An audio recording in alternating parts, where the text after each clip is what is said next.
Thanks for that reminder. And can you see my screen? Yes. Great. All right. Well, thank you guys so much for inviting me to join you. I have been involved with Lake Fairleigh and Lake Morey, which are in Orange County, sort of over towards the Connecticut River. And both of those lakes have Lake Watershed Action Plans. One was completed in 2023 and the other in 24. And so as a result of that, we had almost 20 conceptual designs that were created for various projects around those lakes. Some were lake shore projects, many were roads and gully and drainage projects, and then a few riparian projects as well. Um, so from all of that, we developed a ranking system, which is part of the LWAPs. I'm sure many of you have been involved with those through, as they've been spreading out across the state.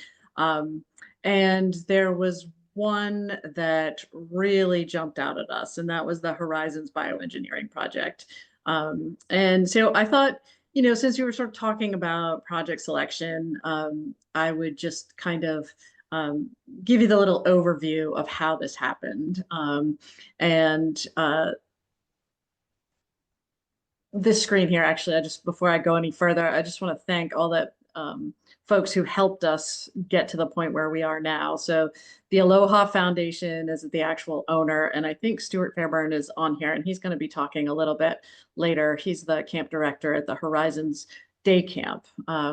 And so the Aloha Foundation owns several camps around the lakes, and perhaps they can talk a little bit about that. And then we subcontracted with Bear Creek Environmental to work on our LWAPs, and they've been continued to be involved, as well as Ripple Natural Resources Engineering Firm, which has also been very helpful. And none of this would have been possible without the Vermont DEC helping us financially. So here is the project. Can you see my pointer over here where the lake Yes. is? There's this retaining wall that was installed in the 1920s, and a historic boathouse up here, this white building, actually on the historic preservation. And over time, in this next picture, I don't know how much you can see the mound of dirt that has formed, but the retaining wall is failing miserably. And becoming a safety factor for the camps. And I'll let Stuart talk about that a little bit more. And you're all lakes people, so you're familiar with what's going on here as you're blocking infiltration and the movement of wildlife and sort of degrading, scouring the bottom of the lake. So, there's a lot of factors happening. And in this particular space, there's also a lot of ice push that happens. It's just the location of the lake. So, and then this is sort of what the bioengineered goal is, I suppose. So here's the process. Stuart and I happen to be neighbors, and back in 2019, we were chit-chatting. Said, oh, the conservation district is starting to think about doing some lake-wise visits. Is that something that might be of interest? And so in 2020, we got the funding, and we started with Horizons because Stuart had said, we've got some issues, and we want to be good stewards of the lake. It's integral to all of the summer camp activities, and so we stopped by and did a lake-wise visit with, and from that, then the 2023 LWAP was completed, and we had all of these designs. And it was just clear this project rose right to the top in the LWAP. It was, between safety issues from the camp. We had a lot of buy-in from the landowner, which was fantastic.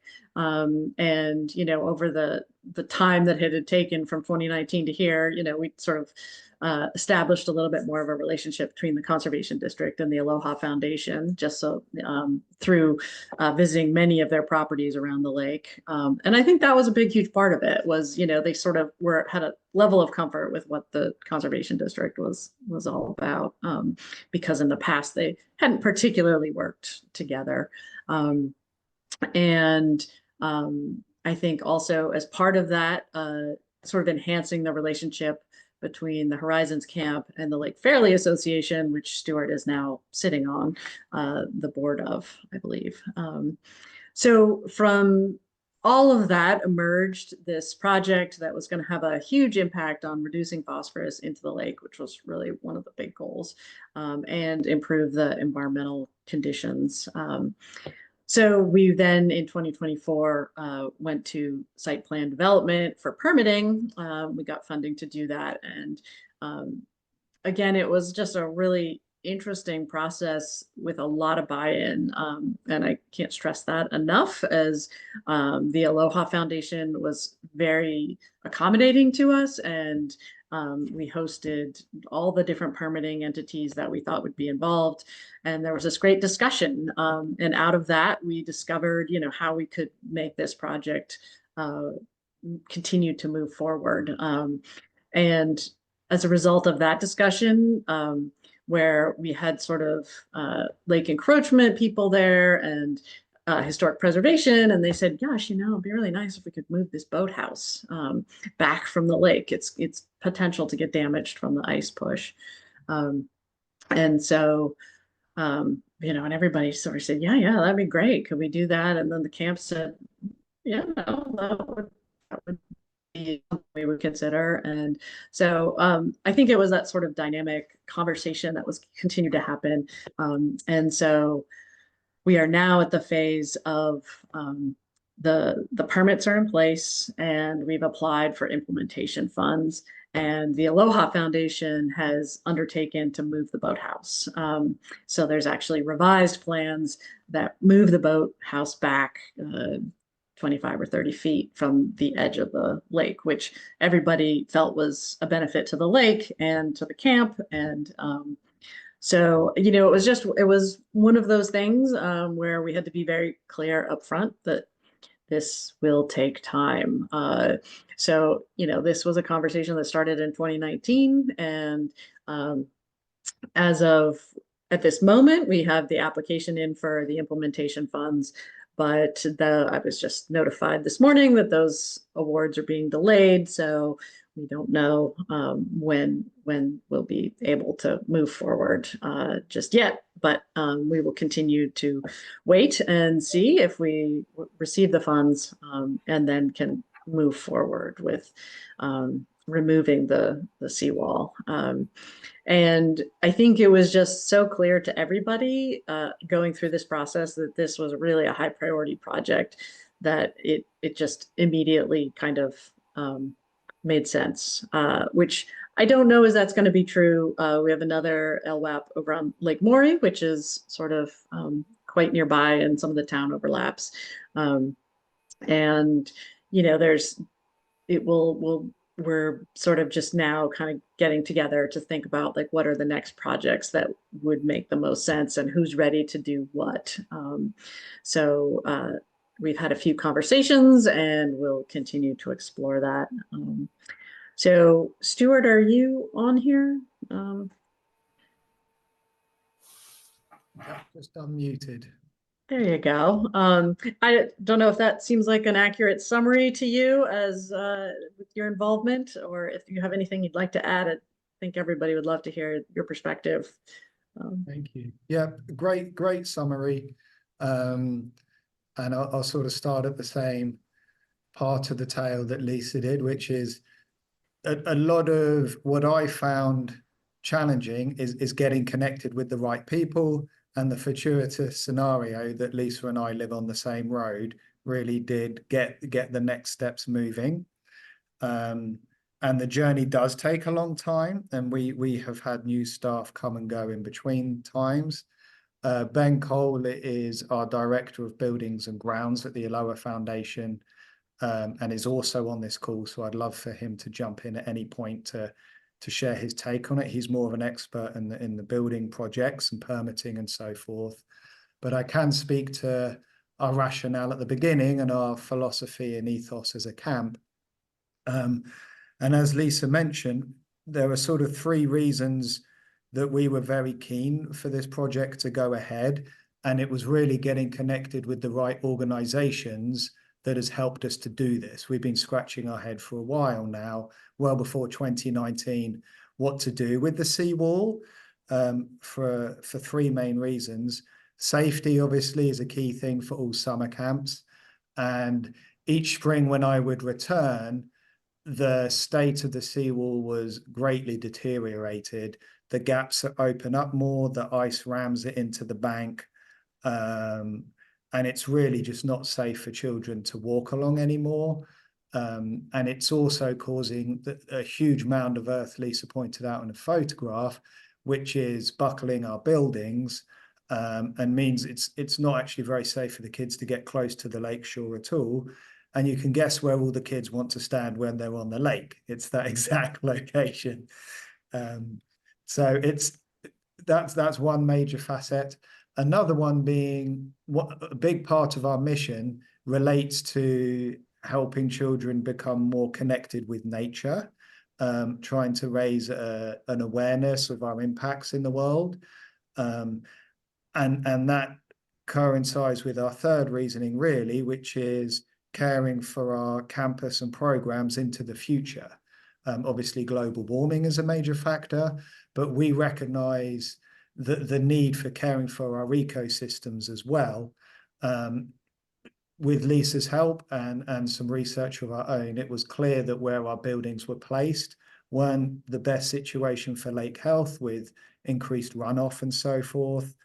And we were keen, for all those reasons, to try and model what would be better for the lake as well as for our program. And the help that we've got through Lisa and other organizations, including the LFAs, help us to get here now, along with the foundation willing to bear quite a financial cost as well. So we're very excited that we've got to where we've got to. Our plan is hopefully to proceed. Originally, it was maybe fall of 2025. Maybe it's going to nudge back. But I was there a week ago. And again, the state of this seawall is even worse than it was last fall. And it's pretty dangerous. Some other interesting pieces, the great conversation that Lisa spoke of, where we had numerous stakeholders involved. An engineer has come and given a number of surveys and shared their insight into what we need to do and the best ways to proceed. And that has helped us to plan and strategize what the most appropriate building is, and the reasoning for the hump even.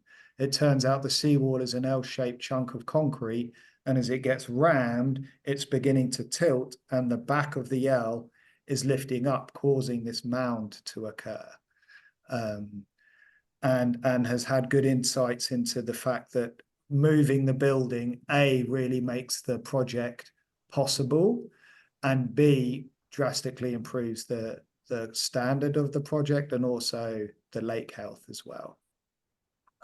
But then we needed all the other parties to agree, the historical society and so forth, in order to get as far as we've got along the process. Please feel free to ask any questions, and Ben and Lisa, feel free to jump in if there's anything that I've missed. I was trying to get a count of exactly how many regulatory agencies were represented at that meeting, Lisa. I mean, there must have been 25 people outstanding on the docks looking at our little seawall project. So yeah, that felt like a nice representation of the buy-in, statewide, countywide, internally with the Aloha Foundation, the town, it felt like everyone coming together with a goal in mind that's mutually beneficial. So, we've committed quite a bit of financial support to this. We have our Act 250 permits in for review right now. We've got contractors on board for the work. it's a slow process, obviously, considering how many folks are involved in the work and the planning, but we're making good progress, and we'll be moving that boathouse this fall. So.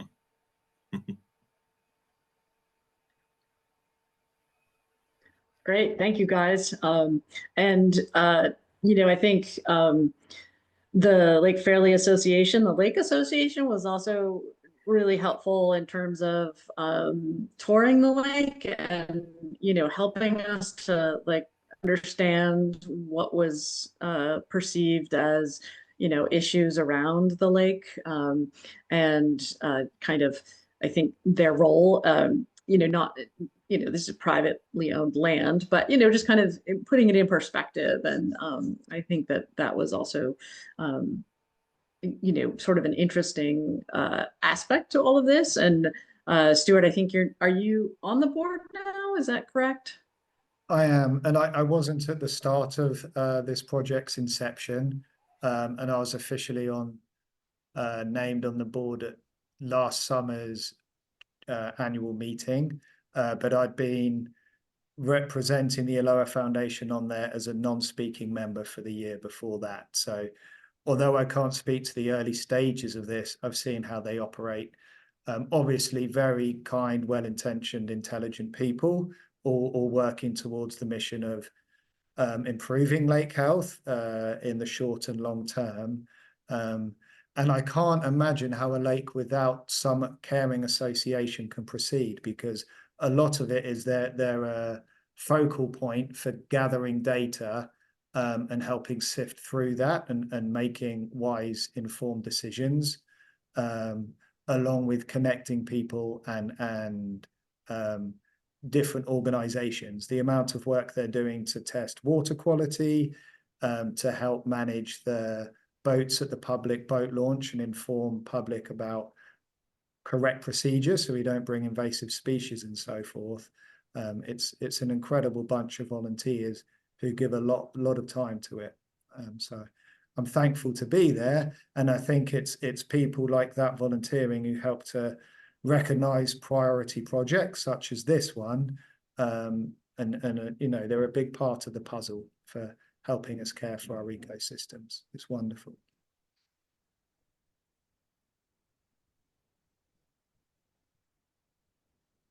Great, that's about all I had to say. I don't know if there are any questions or just about funding, because I know that the OAB comes up with 30% of the design, and then where did the rest of the funds come from? Yeah, so as part of the LWAP, we did do the 30% designs for the top priority projects, of which this sort of rose to the top of the priority projects. And then we went back and did the block grant application to proceed with the permitting. So there was funds that were available from the State Natural Resource Conservation Council. So and WOV also is part of that block grant. And roughly, is it the case that the foundation needed to match, so we're going 50-50, or I'm not sure of that scenario? Yeah, the match was not required, but Okay. because this was sort of an interesting project because it's private. I mean, it's has all these children who will be exposed to what's going on there, and so they don't want to do like completely private landowner projects unless they were exceptional. So in order to sort of show support, the Aloha Foundation was willing to put in a match. And it was half of the match for the contractors who were doing the work. That was Bear Creek and Ripple for the permitting phase, and then also an additional match for the implementation funds. So I think that made our application very, very strong because we had that level of support. So I have a question. It appears that this process of going through the LWAP and, identifying projects and starting to implement them has brought together a lot of entities with a common interest. And I think this is a benefit of this whole strategy. But did you experience any pushback? And if so, could you describe that briefly? Pushback from landowners, you mean? Or from anyone? Um, I think from my perspective, actually doing the Lakewise visits was the very best, because I think there was some, I won't say suspicion, but just like, who are you? We haven't really worked with you. We don't know you. And so by being able to offer a service like a Lakewise visit to people all around the lake, including Aloha, which was sort of like, who's the conservation district? We don't really know you. But where it was more of a dialogue and we're non-regulatory, it was just, hey, we can do things better. Here are some things you might think about. I think that did a tremendous amount to build the relationship with people all around the lake, and especially the Lake Association too, because they were helpful in recruiting people to participate in Lakewise. And so having done so many Lakewise visits and kind of started that relationship, and sort of things had gone, people discovered this was actually kind of a helpful thing, and many of the things were just stuff they hadn't paid attention to or were unaware of, and so the education part of it was really, that was a lot of the groundwork, so that when it came time to do the LWAP, we sort of could go back to those same people and say, remember us? Like, we're back. And this time we're doing a plan for the whole watershed. And these Lakewise visits are part of how we're assessing the shoreline. And so there was pretty friendly around most of it. There were a few people who participated in like, I love my lawn. And, at that point, I can provide information, but, I have no power to change that. But fortunately, the Aloha Foundation that owns, I think we calculated at one point how much shoreline you guys are actually responsible for, but it's quite a bit. Ben, do you know that number? Like, how many camps are on each of the lakes? I mean, we're talking thousands and thousands of feet of shoreline. Yeah. I wouldn't be surprised if it was 3,000 or 4,000 feet of shoreline. Yeah. So to have great people and, to have had the same receptive kind of response made a huge difference. And then what I found was, people are like, oh yeah, I heard you guys did some stuff with Horizons. And so some other people around the lake were like, did you come and look at our camp? Or, that kind of thing.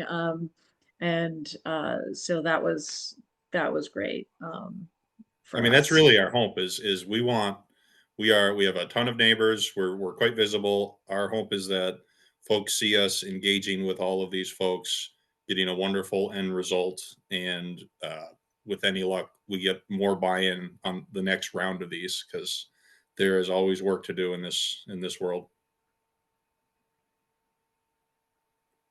And I'd just reiterate that in a sense, Lakewise was the threshold moment for us. I think that connection really did get the ball rolling. It began on Lake Fairley, and the Aloha Foundation instantly recognized the worth of it, and Lisa kindly offered to come and check out our campuses on Lake Maury. So I can't speak highly enough of that either. And it's always very pleasing now seeing other properties have Lakewise signs pop up, and there's a cool momentum behind that, and it's a clever model for many reasons. So I recommend Lakewise a great deal.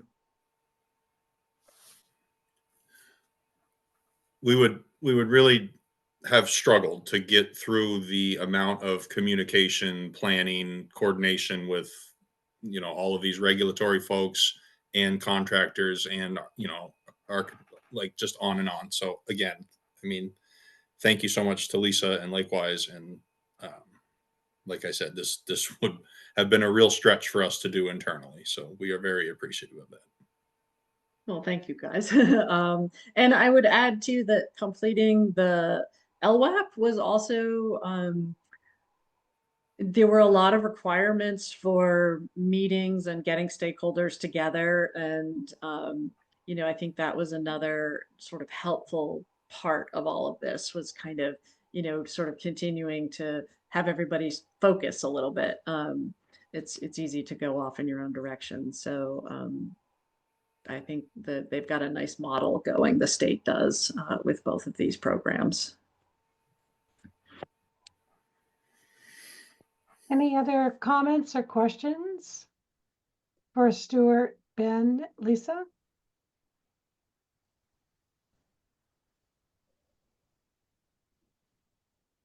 Well, for me, it was great news to hear about the enthusiasm and the support that you received because that doesn't happen everywhere. So I really appreciate you sharing this information.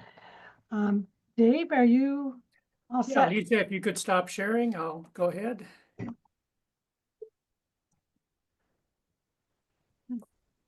Did that work? Yes, thanks. Okay, thank you. Well, thank you guys. If you have any questions, definitely feel free to ask them or shoot me an email or something like that too. Okay. Thank you, Lisa.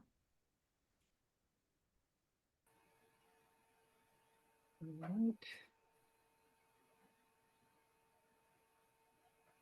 Okay, so this is the lake where I spend my summers, and it's Lake Dunmore near Middlebury. Our lake association represents this lake and a sister lake just south of us called Fern Lake. And about 5 years ago, I was on a water quality committee, and we were becoming quite concerned with the trend in phosphorus on our lakes. And so we asked DEC, what can we do about it? And they recommended a watershed action plan. And we created one in 2021.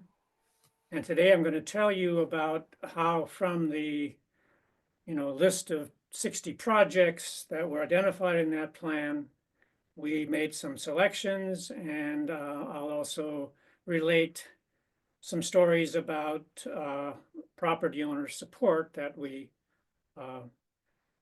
most often obtained, but there were a few exceptions, and I'll mention those as well. So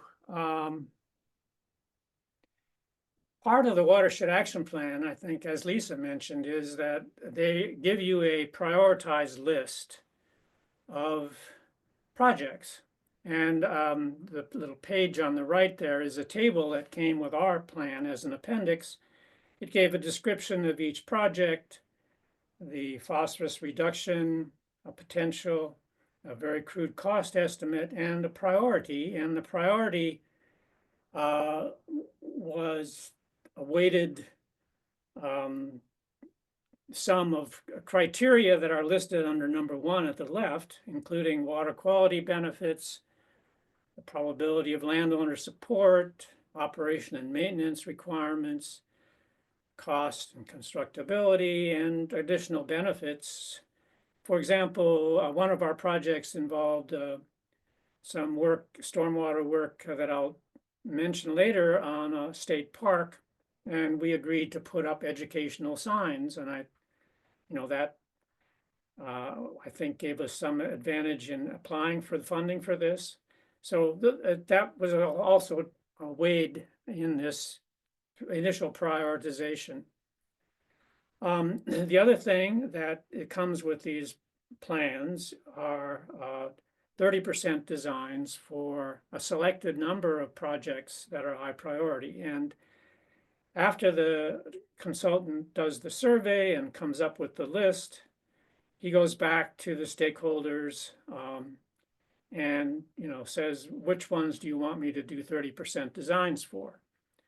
And since one of the topics for today's discussion is landowner support, I would strongly suggest that you go get landowners at least conditional support at this early stage, so that your consultant can consider his time well spent. And we failed to do that in one case that I'll describe later, and so that's why I bring this up. So this is a map showing the projects listed in these white rectangles that were identified in the Watershed Action Plan, and then the circles are around those projects where we've actually launched some effort in the last few years.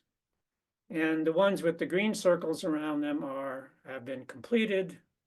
The other ones were in the process of pursuing, or we've sort of terminated because of lack of landowner support.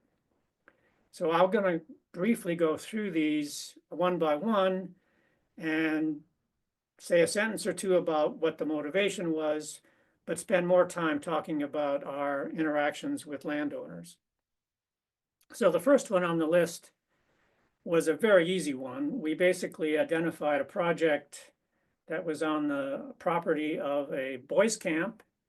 And when we described it to them and said, you know, would you support us seeking funding to do this? They said, no, we'll do it right away.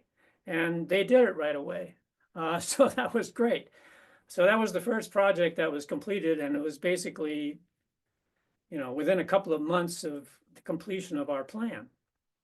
The next ones we decided to go after were ones where we were fairly sure we would get landowner buy-in, and these were on public properties.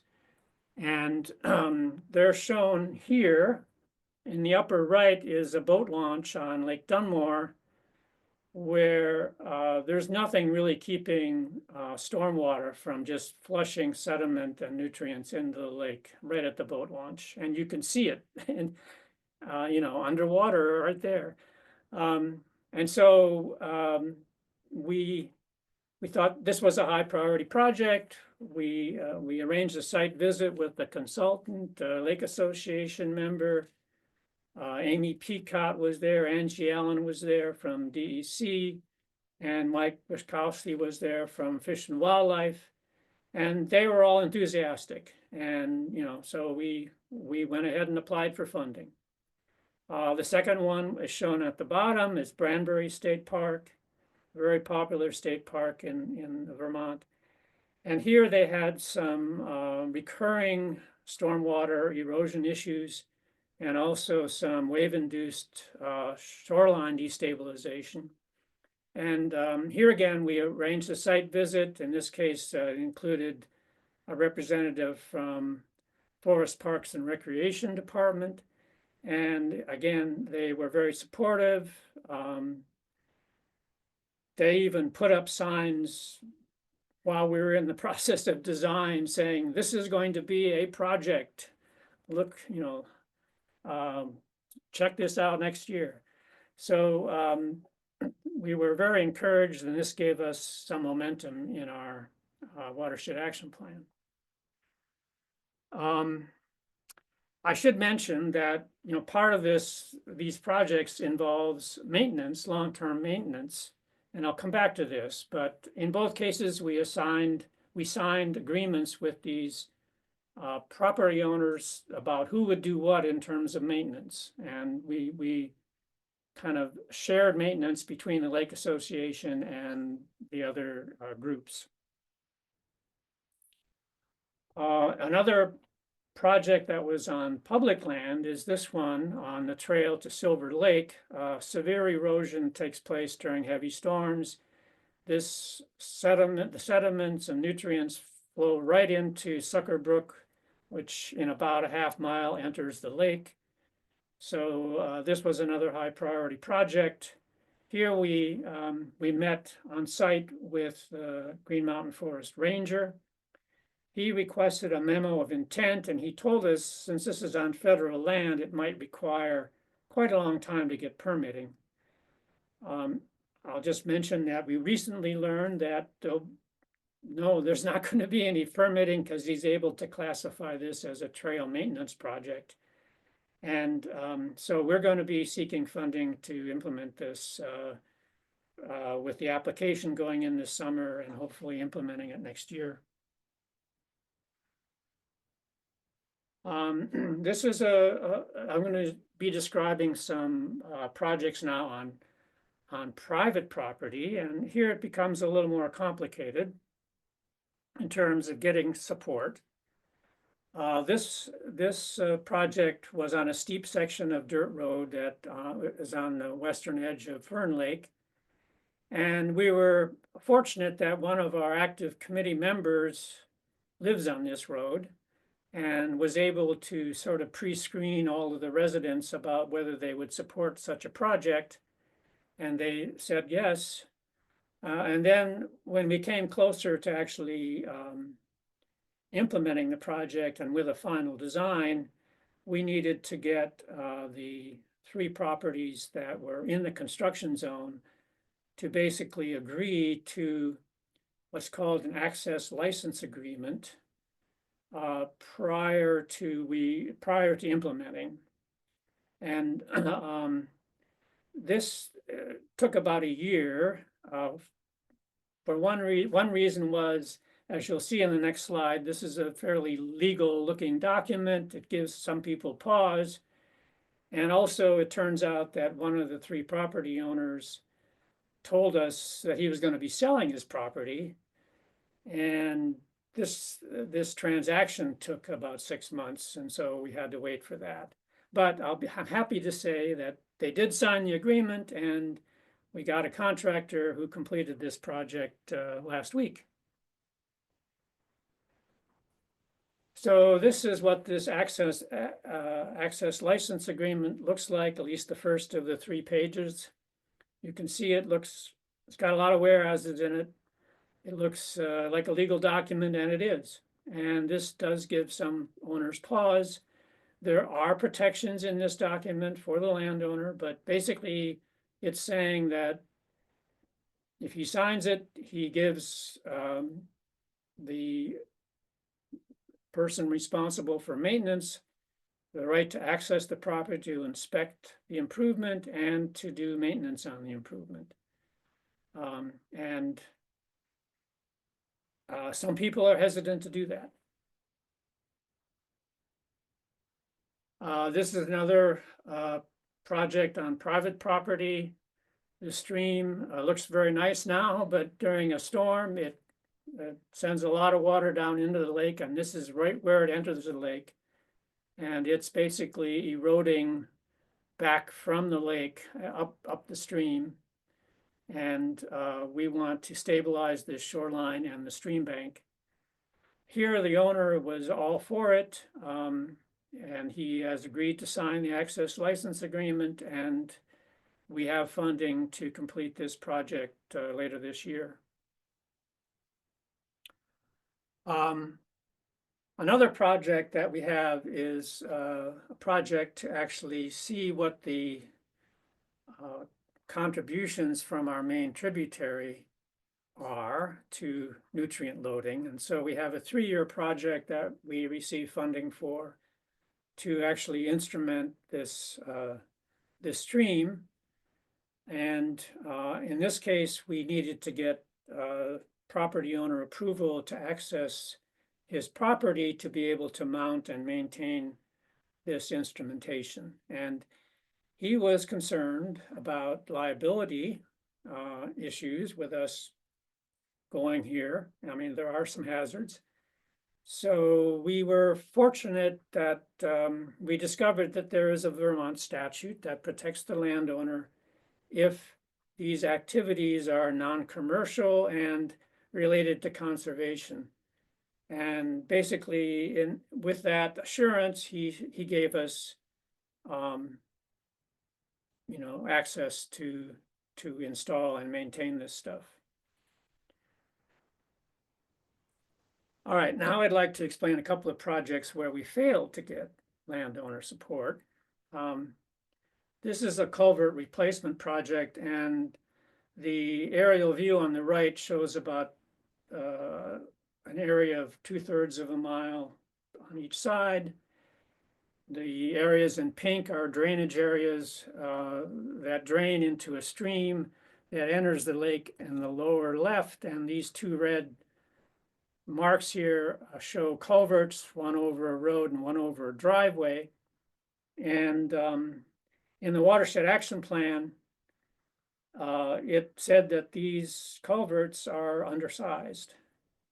And that was based on just a cursory inspection. So, so we approached the landowners and they actually engaged others along the road. And they requested an additional scoping study to confirm that the new culverts that these culverts were undersized. And they related that the culverts had actually washed out during Irene, but had been performing well since then. And actually, you know, these same folks had to pay to replace those culverts back then. So we applied for and got some money to do a scoping study, which is what this aerial view comes from. And they confirmed that the culverts were 50% undersized for a 25-year storm. We sent the landowners this study, and you know, we thought, and well, I should also mention that the study also found that the potential for phosphorus reduction was even greater than was estimated in the Watershed Action Plan. And we were pretty convinced that this would be a project that we could easily get funding for because of that. So we scheduled a meeting with the group of property owners and road users to try and get their consent to move forward. And this was going to be a remote meeting with the engineer and Lake Association reps, you know, making a case. And we learned at that meeting that they had a previous meeting where they had looked at the scoping study and basically decided that they didn't want to do it. At our meeting, they said that they didn't see any evidence that this project would improve water quality, and that they had a reluctance to sign the access agreement, this legal agreement. But they were decisive. I mean, and so we abandoned that project. And in hindsight, I would say, you know, before sending the study and the license agreement and scheduling a remote meeting, we should have arranged an in-person meeting with experts to explain these documents and the detailed motivations for the project. You know, with several members of the Water Quality Committee arguing that, you know, this is needed to preserve our lake's water quality. I mean, we made many of these arguments at this Zoom meeting, but I think having an in-person meeting with more representatives present would have been much more effective. And so this one we abandoned. A second one that we tried and failed to get landowner support is this project, which is on Fern Lake. It's a municipal boat launch. And we had met with the select board of Leicester, the municipality, in 21 when we were creating the Watershed Action Plan. But we had not really, you know, that at that point it was just a general plan. It wasn't specific projects. And we made the false assumption that we would get support for this particular plan. And in the LWAP, this was one of the plans that got the 30% design. But we should have gone to the select board ahead of time while we were creating the LWAP to get this support, before we committed to having one of the 30% designs be for this project. Here, when we met with them, it was a site visit. We had one or two members of select board and the road commissioner and the road foreman. And from the perspective of these folks, this was going to be added responsibility for maintenance. And, for them, that outweighed any benefits they thought they would get in water quality. And so they basically told us at this site visit that they didn't want to go ahead. And here again, I think there's a lesson to be learned. It would have been much better had we gotten several of the lake residents on Fern Lake to join us in a meeting with the select board and the consultant and make this case for the full select board, not just those who are involved with maintenance. And I think we would have had a better chance of success. So that's a quick run through of our projects. I just wanted to summarize by sort of reinforcing some of these ideas. Owner support is needed at all stages of the project. It's needed when you're selecting a project to try and launch, to get their at least qualified support and make sure they understand the motivation and the impacts to their property and what the full process looks like. And then I think you're good to go to apply for funding. And this funding application can really occur at any stage. It can occur at this very early stage, but if you can get funding just for a design, you can get funding for implementation. So this you'll see come up more often. Then there's preliminary design, assuming that you've gotten funding. And here the landowner needs to be involved and able to comment on the design and suggest modifications. And this would be a good time to make them aware of this access license agreement they're going to need to sign if it's on private property, before it's implemented. Then if you're applying separately for final design, that would be here. The owner needs to have input on that design as well. And after he approves that design, needs to sign this access license agreement. And then, even when you're hiring a contractor, the owner has to be involved in terms of the timing for this construction and any other related issues, like if it's a road project, how long is the road going to be closed? How do you deal with emergency egress and that kind of thing? And then, if there are issues that arise during the project, the owner needs to be informed. And finally, once the project is done, there needs to be coordination on inspections and maintenance activities. So I think I'll just stop there and take questions.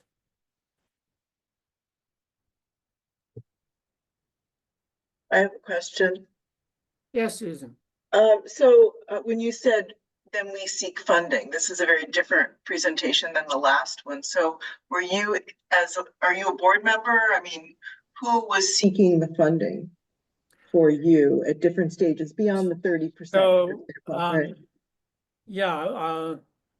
This LWAP is different than a lot of the other ones. We did not have a partner, which was NRCD. So the Lake Association we applied for funding. Okay. And are you, I know you're in the Lake Champlain Watershed Basin. Did you apply through them or no? It was not that way. That's not where you apply. Actually, let me show you. I think I have a slide on that. So this shows you in the column on the right there where we got our funding for these projects. Okay. So Grants. we got some from Watershed United. We got some from our Clean Water Project, our Clean Water Service Provider, which in our case is the Addison County Regional Planning Commission. We got some from Lake Champlain Basin Program. Mm-hmm. So yeah, they're all listed there. Okay, and then my last question is, you said, stakeholder support, right? When it's like on public land, for example, obviously if it's private land, you need to engage with the owner, but how much public support?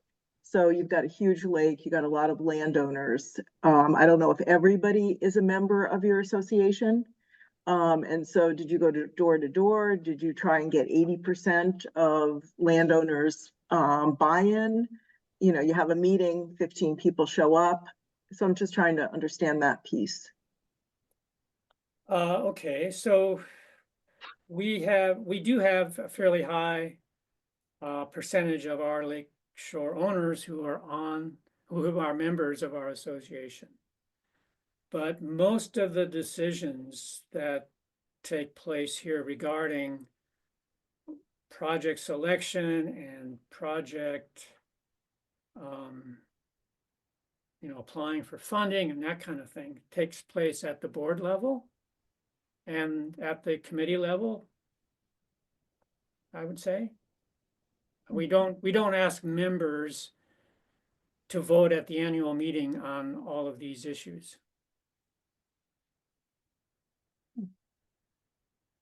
Polly, did you have a question? Yes, can you hear me? Yes. Perfect. Hi, Dave. I Hi. know that you've mentioned that maintenance agreements are necessary for these projects, even in the very beginning in terms of, selecting a project. Could you talk a little bit about, now that you've actually implemented some of these projects, what kind of maintenance is involved with that, and how have you achieved to get that maintenance done, be it by the town or by your lake owners or by whomever? If you could talk to that. Thank you. Sure, I can give some examples. So, so this one here, this boat launch one, for example, we put in, or a contractor put in 3 bioretention areas with shoreland buffer planting. And we signed an agreement with Fish and Wildlife that they would take care of anything having to do with regrading the parking lot or cleaning out drainage ditches. And the Lake Association would take care of replanting if needed. So that was one. So we basically signed a document spelling that out. And we have had to replant some plants. The one over here at Branbury State Park, we have a similar arrangement where let's see, I think in that case, the arrangement is that a member from the Water Quality Committee does a yearly inspection of their plantings, and we have some no-mow zones there, so we would inspect that, and we would let the park know what we think needs to be done, and they would do it. That was the agreement. Let's see, what's another one? So this one over here, which is this steep road, that one is sort of still in definition right now. That's been completed, and we're trying to find the contact along that road who does the liaison with the guy who does the maintenance on the road. And the Addison County Regional Planning Commission has agreed to actually pay him a little bit more to keep a proper crown in that road. So that's another example.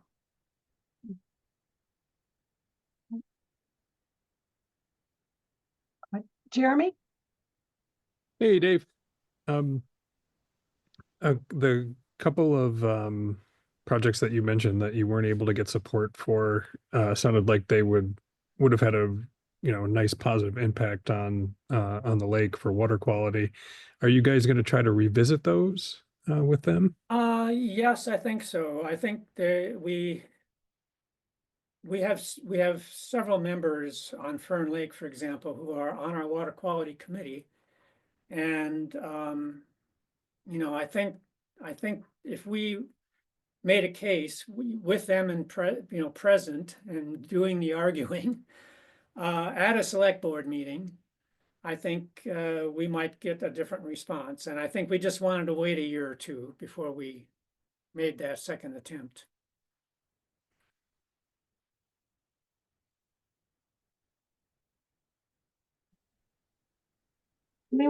Anyone else have any questions? I just want to say it's a great presentation, Dave, and sounds like you've done a lot of work. A lot of good work. Yeah. Yeah, it's really great. Anyone else? If there are no more questions, I'd just like to point out that we've had 4 of these clean water webinar series now, starting in November. And we're hoping to do at least 2 more before the end of the year. And so, keep looking if you're interested in design and permitting, which is an interesting area. There are lots of different permits potentially that are needed, and you need to be aware of these. We're hoping to have something on that in the summer, and then maybe in the fall, something on implementation issues. So thanks for attending, and look ahead to these. Thank you, everyone. This is great presentations.